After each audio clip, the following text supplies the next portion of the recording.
Welcome to Restoring Your Voice with your host, Reverend David C. McGuire, where we learn what it means to be salt and light for Jesus.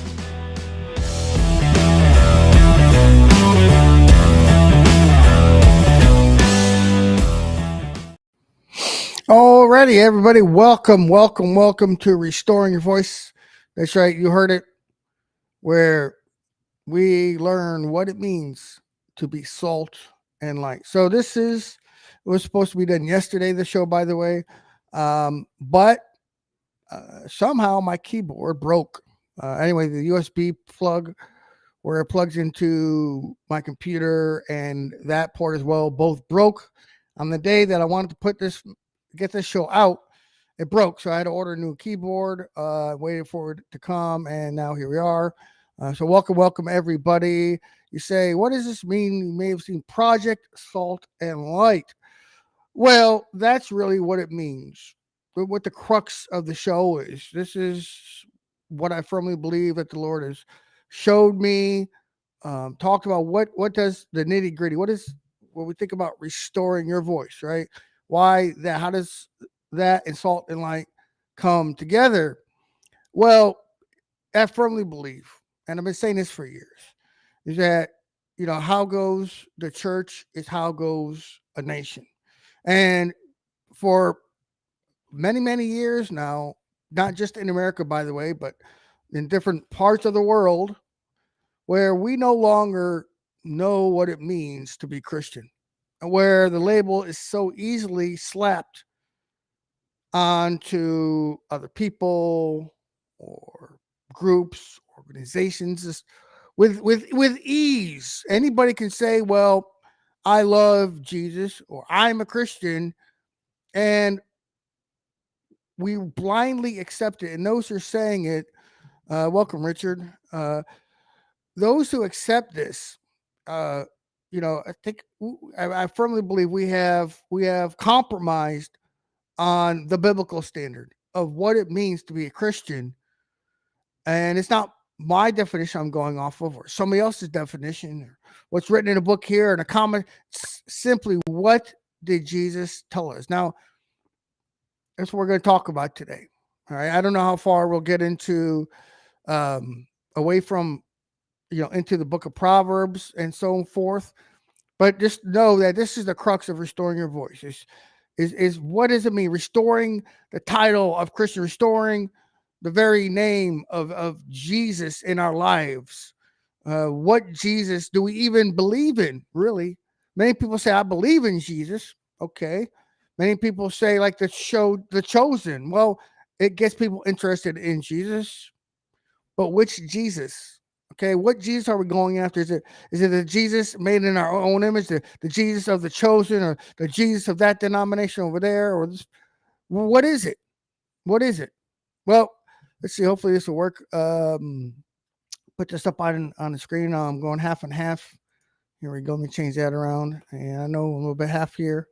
If I could change this, move my mic around. Anyway, you see it up on your screen. It's Matthew chapter 5, verses 13, 16. I'm going to read it to you from the NET, and I want you to pay very, very close attention to what it says. You are the salt of the earth. Okay? Notice it doesn't say here, you are to be the salt of the earth. Okay, it doesn't say that. It doesn't say go out to be the salt of the earth. It doesn't say that. Now you say, oh, you get a little bit ridiculous here. Okay, let's continue on first, and I'll unpack it. It says, but if the salt loses its flavor, how can it be made salty again?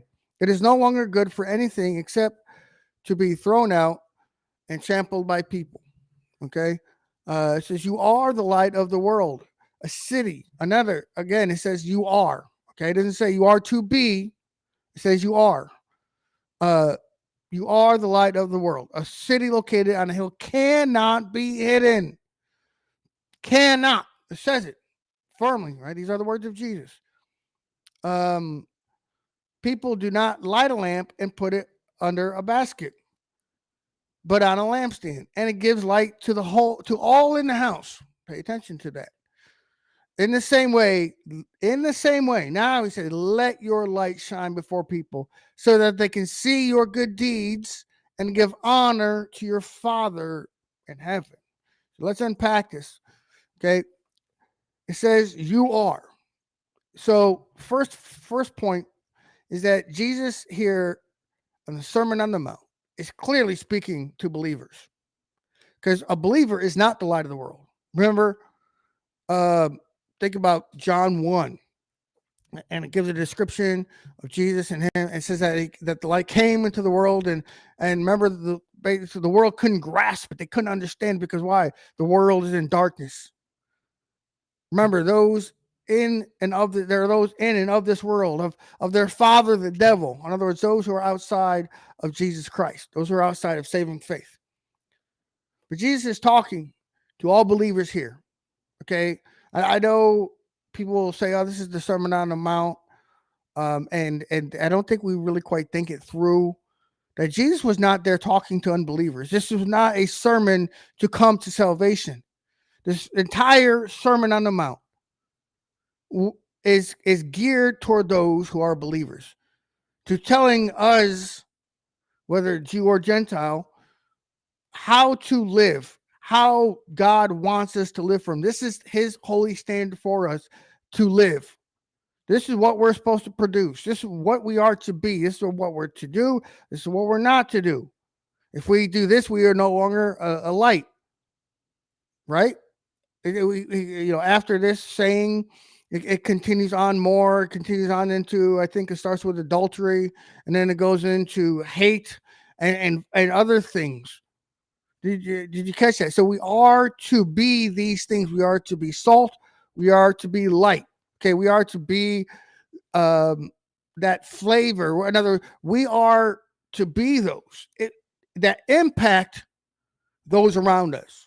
Right? Obviously, our own household, our own city, and yes, even entire nations. We are to be those people who let the light shine. By what? But it says by our good deeds. Okay, by our good deeds, by our boldness, by our proclaiming the gospel, right? By the laying on of hands and healing people, by raising the dead, by taking care of the orphans and the widows, and on and on and on this list goes. But we have seen, I hope you can say this with me, but regardless of the society or the nation or the country, we have seen a steady decline over the years, over the decades, dare I say, even the centuries. We have seen a great decline in society until we have gotten to the point where now many societies bay for the blood of babies. Have you ever thought about that? Roe v. Wade, thank God, was overturned. And yet, how much of that changed the land? Yet people are out there desecrating churches, for instance, who are pro-life. Okay, whether or not Roman Catholicism is really Christianity or not, well, let's table that for now. Okay, we could talk about that later. But at the very least, we can agree with many of their stances, and one of them being their pro-life stance. Yet there those who so want, who have a what you could be called a bloodlust inside of them, a bloodlust for the blood of the most innocent babies, and they go around desecrating churches, vandalizing centers depending, I guess, the city you might be in, but pregnancy wellness centers. In other words, those who actually help women, whether single or married, but they're there to help. Pregnancy crisis center, I think, is the better term. Anyway, that this, and they picket and they clamor and they hoot and they howl. I mean, if I had to use video clips, anybody can say this, but that's how far we've come, and how far we've fallen. I can't speak for every nation in detail because I don't live there. But nations that were staunch once upon a time would consider themselves very staunchly Christian. like Holland, the Netherlands, right? The place of John Calvin, and whether or not, we're not talking about agreeing or disagreeing with people's theology, just the point that they were once very staunchly Christian, yet euthanasia is normal. Here now we've gone from we've gone from, we'll start the sexual revolution to homosexuality, to now it being normalized and legalized, to now we let children decide whether or not they want to mutilate their bodies in a very often irreversible fashions. We let children decide that. I mean, children who I don't know about you, but when I was a child, there were many things I thought I wanted to be. I wanted to be an astronaut at one point in time. As you can see, I never got there. But we let that happen. Now it's people trying to normalize pedophilia. Now we have polyamory, they call it, right? Thruples. We have all this and more going on. Have you ever thought about why has it grown so dark? Is it because the darkness is now more powerful? Is it because Satan now has been given more authority? Is it because the demonic activity is now increasing and they're more powerful? No, none of that. No. It's because we play with sin and we think it's fine. And I love that comment by Richard here in the YouTube chat. Let me put it up here real quickly for you. See if it works. There we go. Sin begets sin. Exactly. The main reason is that we have compromised on what it means to be a Christian. We have compromised on what it means to be salt and light. Now, I've not really said, and I'm not really going to go into it in detail, but Russell Brand, almost got his name wrong. Russell Brand has been making news because of his quote unquote conversion to Christianity, for instance. And I've seen many people jump on board, applauding, sharing, so on and so forth. And I thought to myself, didn't we learn our lesson already when we got egg on our face with Kanye West? Didn't we learn that is better? That's to sit back to go. What does the Bible say? Let's run a person through that. So we have somebody like Russell Brand, and I just listened to a quick video clip of him. I think it was yesterday. I saw it. No, I think it was like a week ago. It was after his baptism, which he considers his conversion then and there. And the video was talking about different Bible translations, and he's kind of making a tongue-in-cheek joke over people getting on his case for talking about tarot cards in a video previous to that. And one that strikes me as alarming, that somebody would talk about sin so lightly. Say for instance, myself, who came from the background of the occult and the New Age, I would never treat it so lightly. I would never make joke about that. It's not right to make a joke about sin. It's not right to treat it lightly. And then he said, "Oh, thank you, people, for getting on my case, correcting me on this." But that was before I was a Christian. So, in his mind, water baptism is becoming a Christian, but that's not the case, friends. People get water baptized because they are a Christian. Water baptism does nothing for anybody's salvation. Yes, are we commanded, if we can, to be water baptized? Absolutely. But it's not water baptism that regenerates a person. Okay, it's not water baptism that ensures somebody's salvation at all. Okay, it's simply a biblical command. Right? Many people will say it's an outward expression of something that happened inward. I'm fine with that. I'm not going to get on people's cases for that. But you see the problem here Of course, I fervently hope that Russell Brand actually comes to the real Jesus, but I can guarantee you he has not. Anybody who plays with sin and talks about it so lightly is not for one. And somebody who, like me, who has come from a New Age occultic background would never go showing tarot cards or talking about them or you name it. Okay, or be light about seances and such. These things that I was once a part of. But we play with sin. Yet the Bible is hard on sin. Jesus did not make it easier, friends. He raised the bar on what was sin.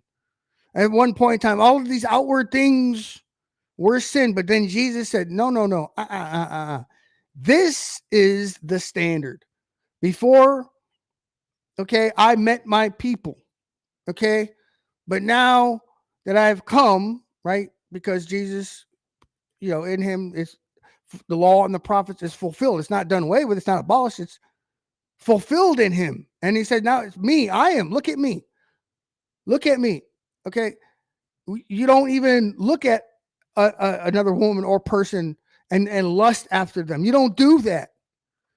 To me, in my eyes, Jesus is saying here in the Sermon on the Mount, I equate the actual physical act of becoming one under the physical act. I say that is a matter of the heart, and I couldn't agree more, because that's what sin is. It's a matter of the heart, and the more we play around with sin, the more we compromise it with it, the more we dull our lights. Okay, the more that we start losing our flavor. That's why it wasn't that long ago, by the way, less than 100 years. Believe me, in the history of the world, less than 100 years is not a big time at all. I would even go so far as to say in the last 50, at most 60 years, once upon a time, clergy members were respected. Once upon a time, clergy members of the Christian faith were once highly regarded. We were regarded for our honesty. We were regarded for things like that.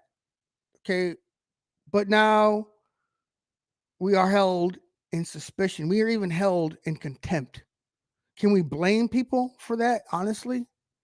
Look at the sexual scandals continually pouring out. It's only May of 2024. So not even halfway through the year yet. And look at the amount of sexual scandals that have broken out. And worse than that, child sex. I mean, clergy harming the most innocent. So can we really blame the world now for holding clergy in such contempt? Can we really not, the way that the trajectory that the world has gone, the trajectory that America has taken, we're now, I firmly believe, the steep nosedive off a cliff now. That's where we're at. But why? Because we have treated sin lightly. We have allowed our light. We have hidden our light.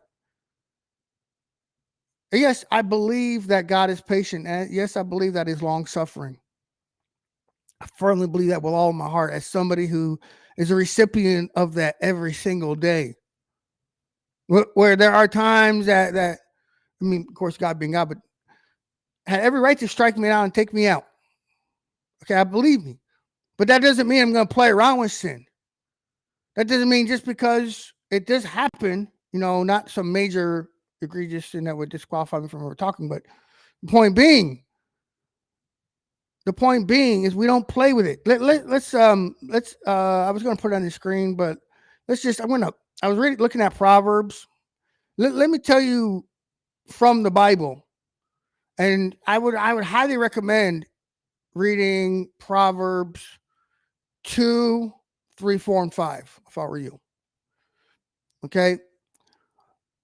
Let's go to Proverbs chapter 5. I'm not going to put it on the screen. I have it pulled up on mine. But it starts off in verse 1. It says, and I'm reading from the NET, my child, be attentive to my wisdom. Pay close attention to my understanding in order to safeguard discretion and that your lips may guard knowledge. For the lips of the adulterous woman drip honey, and her seductive words are smoother than olive oil.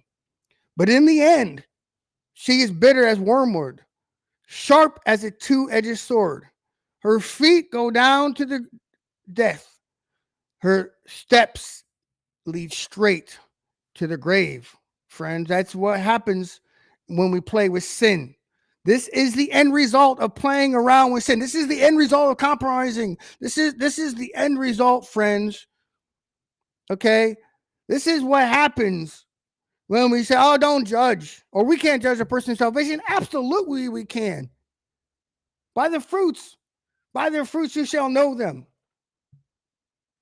By their fruits you shall know them. We can absolutely judge a person's salvation. Can we we cannot judge the end of a person, where they ended up. I fully hold to deathbed confessions. Why? Because we've seen where one of the thieves on the cross, one of the criminals on the cross, yes, converted right there, and he was literally at death's door. So nobody can absolutely determine where somebody has ended up. But we can absolutely 100% determine the trajectory of somebody's life if they don't repent, if they don't turn around. Absolutely. Call me what you will, think of me what you will, but I'm not going to go light on this, because in the end, sin leads to death. Obviously, the first death it leads to is a spiritual death. Obviously, we know that. Okay, because why? Have you ever thought about what do you mean? How do we even get there? What we don't heed to wisdom, which is what Proverbs here is talking about. Of course, we know the whole Proverbs is the whole book is full of wise sayings. Why don't we heed it? Why are there so many today? Why do so many clergy fall away? Why is this happening? Because we decided to toss out the fear of the Lord. He says that the fear of the Lord is the beginning of wisdom. It says that there in Proverbs, and the fear of the Lord is talked about with quite frequently in the Bible itself. You know, obviously in the book of Proverbs and especially in the book of Psalms, both are chock and block full. We don't heed wisdom because we don't heed the fear of the Lord. And we don't heed the fear of the Lord because we play with sin. We've become a culture accustomed to numbers. We play the numbers game. So the church, by and large, has become a corporation where the bottom line is numbers. If you would look at any corporation, or even let's see, I'm not really a corporate guy. I never worked in the corporate sector, really, but as a former soldier, okay, it's a numbers game, right? So, for instance, you don't know, but this fiscal year, the Army and other branches besides the Marines, fail to meet the recruiting goals. Okay, in other words, they say we have to have these numbers. We have to take this many people in, or we have failed our mission, and we're no longer fully mission capable. Right, we're no longer able to operate as we should. So it's a numbers thing. They get numbers in, and for many years, you may not know this, the military has continually lowered the standard to try to get numbers in. All right, to the point where you don't even need a GED anymore. You don't need a high school diploma or a GED. Come on in.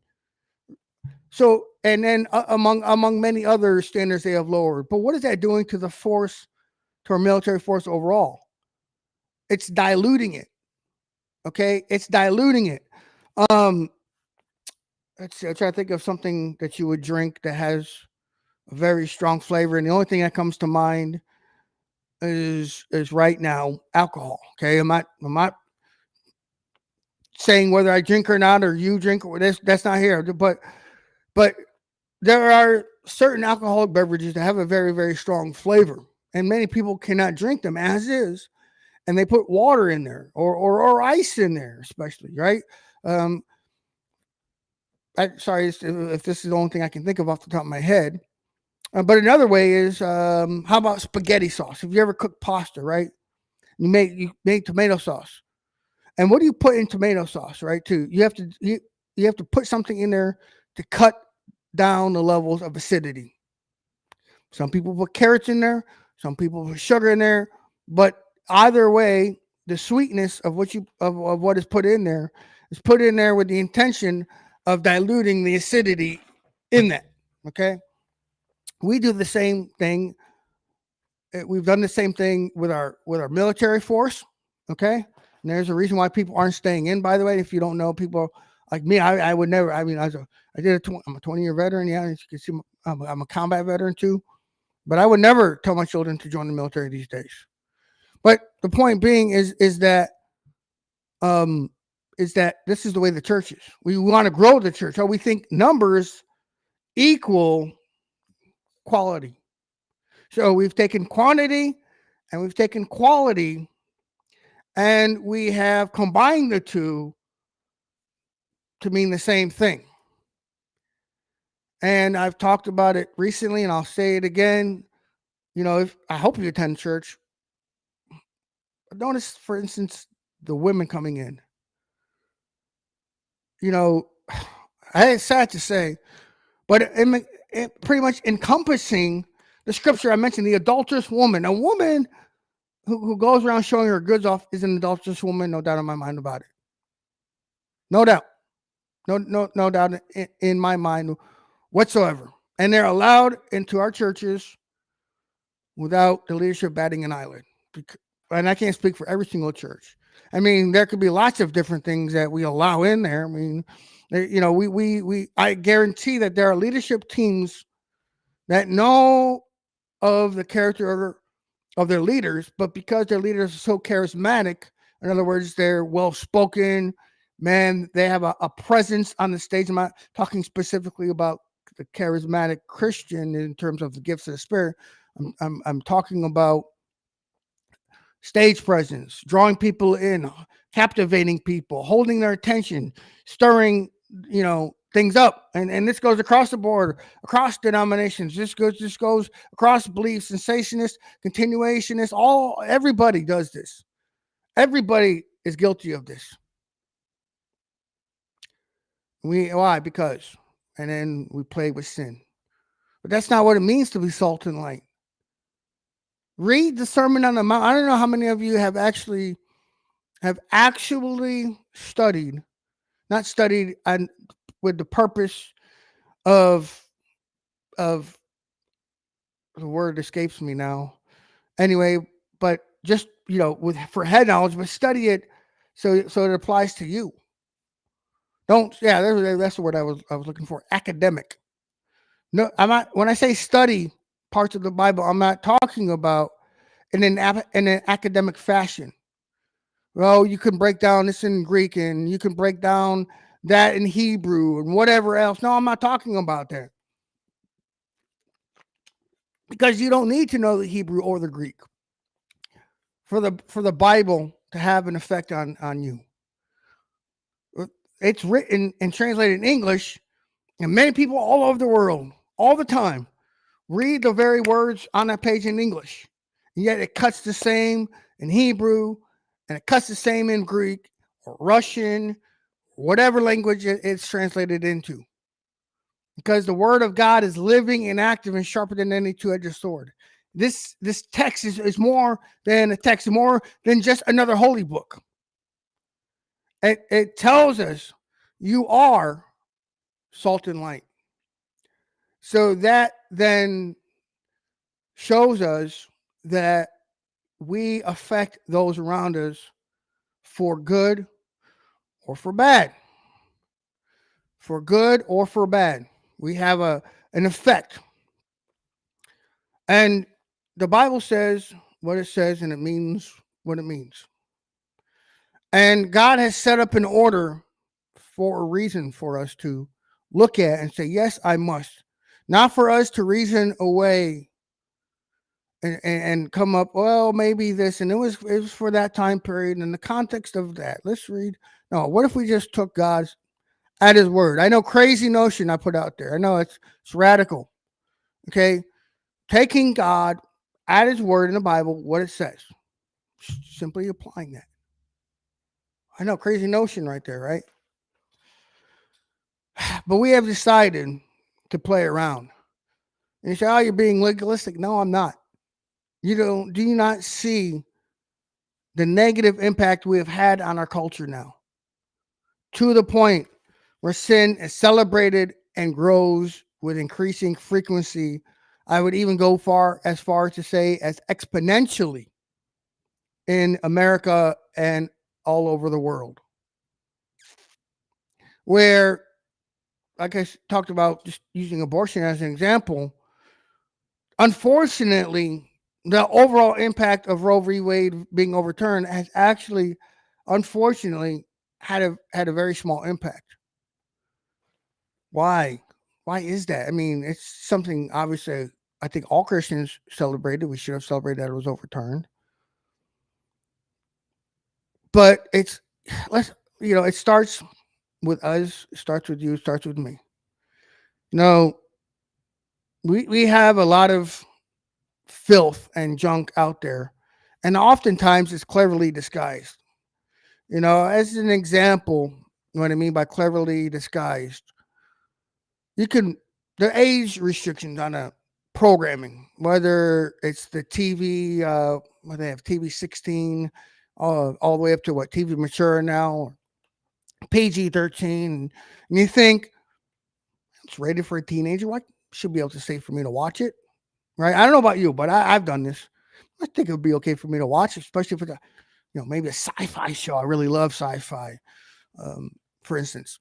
And I go to start watching it, and it starts playing, and using that show Reacher as an example, for instance, right? I love action heroes like that. I love the very idea. I thought, wow, they've got the character, they got the actor to play. He's a huge man, as written in the Reacher books. Should be okay. You watching a few episodes into it. And by the way, it's not rated TV mature, okay? It's rated TV 16 plus. And there's nudity and sex scenes in there. That's what I'm saying. It is. We have to be careful, friends. Let me ask you, if you ran into a situation, or maybe you have not, but is this thing I'll just watch past it, or I'll fast forward, or I'll just, every time we have that mentality, we're compromising. Okay, we're compromising with sin, and it's out there, and it's in our faces, and we're allowing it into our homes, friends. That movie Oppenheimer, for instance. How many Christians, and even worse, Christian leaders did I see giving applause to that movie? And yet, in that movie, right? I haven't watched it. I'm not going to watch it. I forgot, there was like a 3-minute, might be longer, sex scene in there, full on sex scene in there, with Christian leaders applauding it, knowing that content was in the movie. By the way, I'm not joking. I asked people this. I saw people. Did you know that content was in there before you went to see it? Yes. How mind blowing! Leaders who are supposed to be shepherding, right? If you are a leader in the body of Christ and you're not exemplifying Jesus, if you're not attempting to walk as Jesus did, you need to step down right now as a leader. I'm not saying we're going to walk as Jesus did, but man, shouldn't we endeavor toward it? And we allow it in the stuff into our homes. Do we even monitor? Do we even care what our children are taking in? Do we even care how our children, the next generation, it's going to carry on our legacy for good or for bad? Do we even care what they're being influenced by? Do we even care who they're being influenced by? I just recently saw, and this is less than a week ago, where it's saying how children's body images are being negatively affected by social media. And of course, the plain and simple answer, staring all of us in the faces, well, then they should stop using social media. Let me tell you what, parents, you are the parent. I know you say, what? Well, I know I'm the parent. No, do you know? Do you monitor carefully what your children is watching? Do you carefully monitor the apps that they're on? Do you even care that they have a smartphone? Are they alone? Are they allowed to be alone with devices for all hours of the day? Because if you're allowing that, you're not being the parent anymore.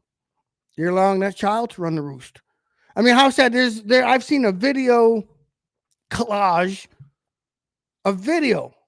Okay, we're talking not even teenagers yet. Many not even in school yet. Yet throwing the worst tantrums I've ever seen little kids throw because the device was taken away. Somebody is going to raise your children. Somebody's going to influence your children. And if you're not carefully monitoring everything that your child is taking in, guess what? That ain't you. That is not you. And you are allowing your children to be led into the path of destruction. Why do you think people who go to college, kids go to college, why do you think they turn to sin so easily? Because of the way they were raised in the house. It didn't start on those college campuses, friends.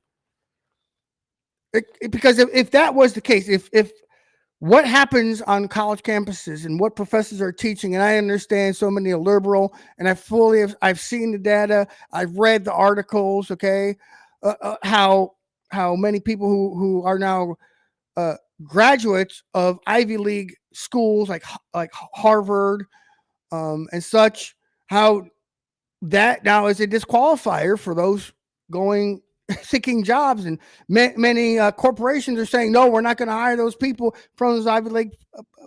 I get that, but if the culture around a Christian could so adversely affect them, explain to me, friends, then how the early church was so able to flourish and so easily. The early church went the opposite way. They repented. They went away from the culture. I mean, yes, no church is perfect, and we all have our issues. I get it.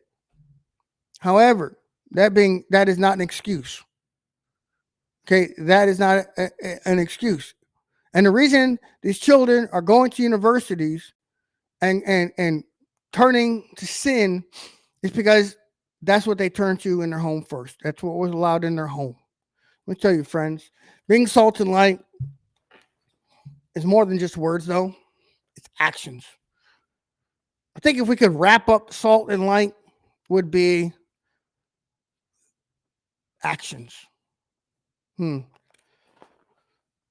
see, can read there in the book of James, we see James, the half brother of Jesus, writing and saying, faith without works is dead. He says, show me your faith by my words. I will show you by my faith by my what?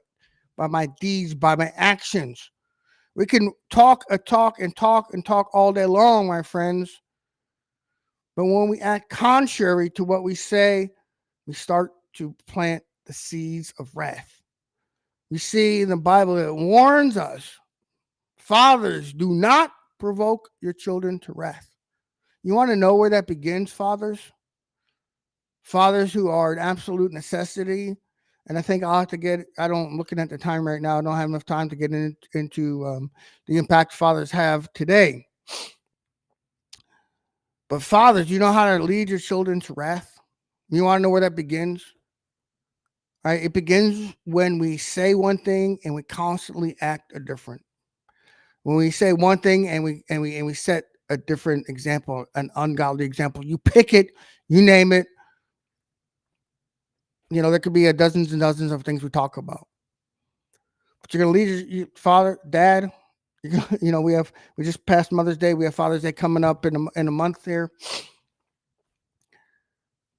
You're going to lead your children to wrath when you constantly get on their case for doing wrong for the same thing you do. It's a sad fact. You know, it's this impact that dads have. I don't think you realize, fathers, how much of an impact we have. That there is I don't remember, I think it's less than 10%. If the mother converts to Christianity, that the rest of the household will convert. But do you know what the chances are? And I don't remember the exact numbers. That if a father converts to Christianity, do you know it's an over 90% chance? I think it's 93. You can fact check me on that. 93% chance that everybody else in the household will convert to Christianity. That's the impact we have, fathers. What legacy are you leaving? You say, well, I'm not a dad. I'm not married. I don't have children. You're still an influence, aren't you? You have influence over somebody, don't you? That means you are salt and light to somebody. We play with sin. We play with it, and we play with it, and we allow it, and we allow it. And this, it's a sad fact is that this is such a slow fade that it's very difficult at times to discern the slow fade, right? Growing up, you probably didn't notice those you grew up with, especially when you came into an adulthood. Maybe you look at your parents, you didn't really notice them aging. You didn't notice that too well. But then you look at photos and you're like, wow, look how much they've aged. But you didn't notice it. That's the way it is with sin. You play around with it and you play around with it. And it's one little grain here and another grain there. But all those grains end up. And then what happens is, how about this? It's like taking the hot iron, right? Your conscience. And every time we decide we're going to compromise with sin, the iron gets touched to our conscience. And now that is okay for us. Now we move on to the next thing, right? And we could go on using dozens and dozens of examples. The point is, it's a little at a time until we have a seared consciousness. Sin no longer bothers us. Then we get to the fact that we participated in it. Now we come to where it no longer bothers us. Now we celebrate it. Have you not seen what happened with the United Methodist Church recently? Well, how did it get there? It didn't get there in a year or two. It got there slowly with compromise. That's why the Bible warns us, friends.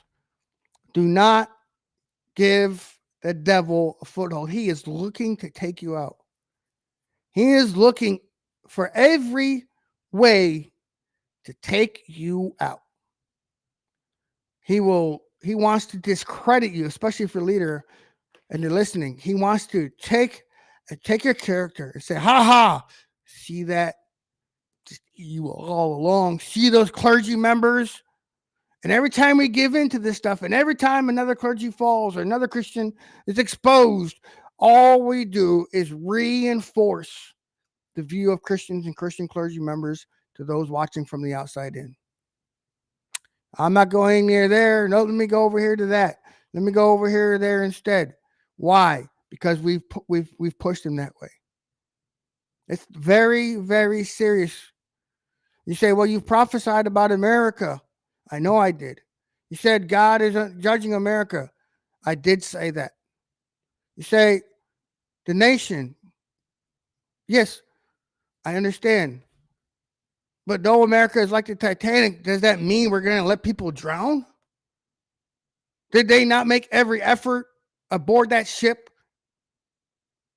to get people to lifeboats? Yes. There are so many different things that went wrong that led to the Titanic striking the iceberg in the first place. So many things that went wrong. However, did that mean they were just willing to let people drown? Well, it's too late now. No, they did not. That would be ridiculous. Absolutely ridiculous. Say for instance, I was foolish enough to leave my front door unlocked. And a criminal was walking through the neighborhood, trying out people's doors. And he tried my door and found out, it's unlocked, right? Of course I'm going to steal from this place. I'm going to break in. So once the criminal came in, because I left my door unlocked, Does that mean I'm just going to sit back in my house and let that criminal take what he wants? I know I caused him to be able to come in the first place. But of course, you better bet. You better bet, especially here in Texas with council law, you better bet he's going out in a body bag at my house.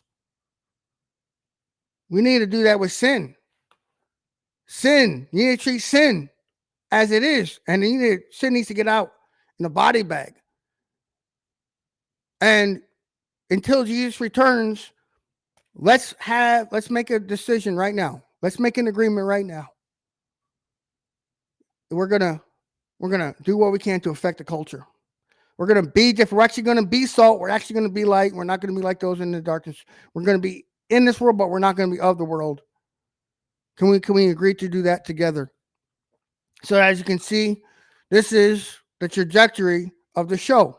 Now you say, well, I've watched the show for, maybe you're a long-time listener. Praise God for that. Maybe you're a new listener. But my goal is to see all of us walk in the fullness of what Christ has for us. And if it says it in his word, then my friends, I want that. I want to be salt. I want to be light. I want to be an example. I want to leave a better legacy for my kids than my father, for instance, left for me. My father left me a legacy, friends, of violence. Okay, my father left me one of, sexual abomination. My father left me a legacy of that kind of thing and worse and more. One of broken families, my friends, for instance. But you know what? I'm bound and determined by the power of God. That's not going to happen. I want to change that. Think about that. Whatever legacy you may have grown up in the church, you decide you're going to be the one who starts change. It's got to start with somebody. Change has to start somewhere with somebody. Why not you? Why wait for somebody else? Why not be you? These words that Jesus spoke and that were recorded, we're not there for church leaders. We're not there for that Christian over there, but not for you. Remember that, friends. So be blessed, everybody. Thank you so much for watching. Don't forget to share. Don't forget to like as well. All right, hit that like button wherever you're at. Share this. If you share this across your social media platforms, I ask you, share this. If you have, email people out, email the link to people, text message people, Facebook message people with it. Either way, get this message out. You are the one that helps to get these messages out. All right. God bless you.